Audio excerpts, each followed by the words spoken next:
Hi guys, and welcome back to another new video on my YouTube channel Automotive Paparazzi. My name is Dennis and today I will be talking about why the people who bought the 2020 A90 Supra made a huge mistake by buying that car. So before I start this video, I just wanted to say that now I will be talking about international car news too. Before I was only focusing on Indian car news because as I was just a beginner, but now I've crossed 1000 subscribers and I'm also monetized, so I thought of going international. And also for the international car news, I'm going to speak in English to gather more audience for more subscribers, So before I begin with this video, make sure to hit the subscribe button and also the bell icon so you can get notified on more interesting videos like this. And guys, if you have any query or any spy shots, make sure to email me on my email address, which is automotivepaparazzi@gmail.com. So a short intro will be played for start and then we will begin.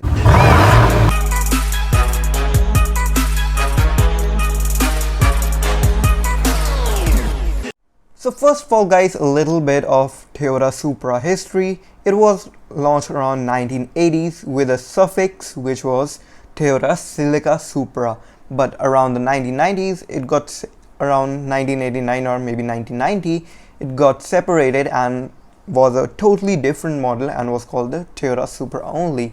Then around 1995 a new facelift model was introduced which was totally changed and it is now known as the 2JZ Supra, and it had a chassis name of A90. It was the fourth generation of the Toyota Supra and was a very famous car as it was also used in the Fast and Furious franchise, which made that car a lot famous.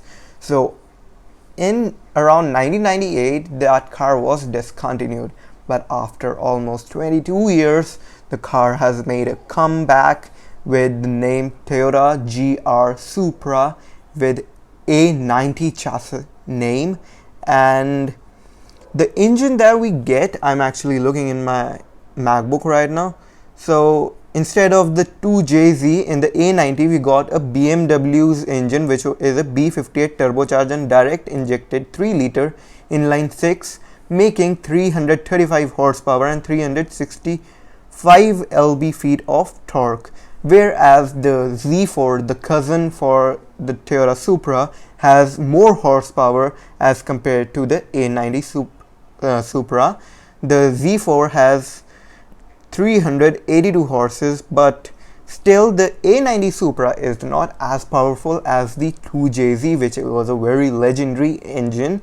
And this car has a cluster architecture aka CLAR, on which BMW erects most of its products from the upcoming 3 Series and up. So means there is not even a manual transmission on offer. It is only offered with an 8-speed automatic, which is a ZF 8-speed automatic gearbox.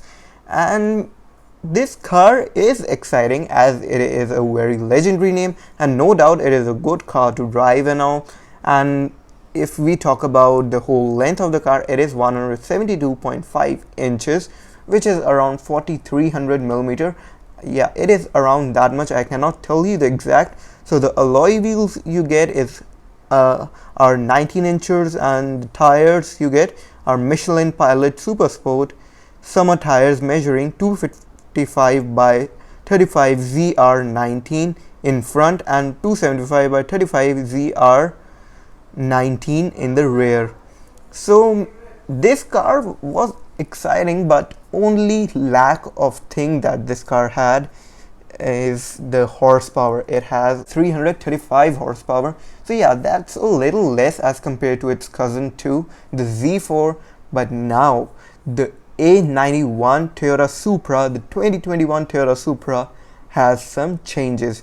Although there are still fake vents all through the car's exterior to actually modify it from tuners and all, but now for the 2021 Toyota Supra, deliveries will start by June end this year, and there is a special edition called the A91 which will be only available in 2 special edition colors. They are not going to be sold with the normal spec one. And now if you want to buy a cheap Supra, you are getting a 2-liter turbocharged 4-cylinder to the American lineup only for the 2021 Toyota Supra, which has lesser horsepower, around 200 something horsepower, whereas the 3-liter turbocharged inline 6 now makes 382 horsepower and 499 Newton meters rather than the existing 335 horsepower and 495 Newton meters. Yes, Toyota has officially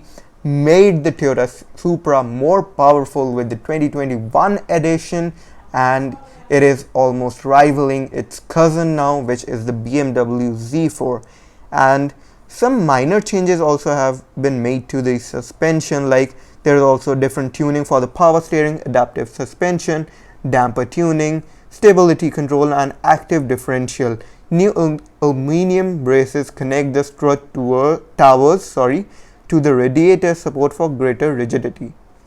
So now instead of the 6.5-inch display from the 2020 model, you are getting an 8.8-inch infotainment display, which offers 12-speaker stereo and wireless Apple CarPlay, and more features like safety and technology package is also available now, which has dynamic cruise control, blind spot monitoring, rear cross traffic alert, parking sensor with emergency braking, navigation too. So that's a lot features as compared to the 2020 Toyota Supra, and I'm glad to see that Toyota is thinking about its Toyota Supra buyers, the fans. So as I was talking about the Toyota Supra A91 edition, it will be only limited to 1000 units, and it will be available in 2 colors which are exclusive to this edition: nocturnal black and refraction blue. So the body also gets carbon fiber parts from the mirror caps and rear lip spoiler. A black strip runs diagonally along the C-pillar and rear fender on each side. The A91 rides on black wheels. Inside the seat gets Alcantara panels and blue stitching. As a final touch, the A91 comes with 2 key gloves and a trunk mat. Deliveries, as I told you, is going to start from June. Right now there is no pricing information for the models yet, but I think the 2-liter one will cost us around $45,000 in the United States market. So it's a huge step forward. That's why I wrote in the description that the 2020 Supra buyers have made a huge mistake. So I hope guys you enjoyed my first international news video. If you enjoyed it, make sure to hit the subscribe button and also the bell icon, because I post many news like this daily. So till my next video guys.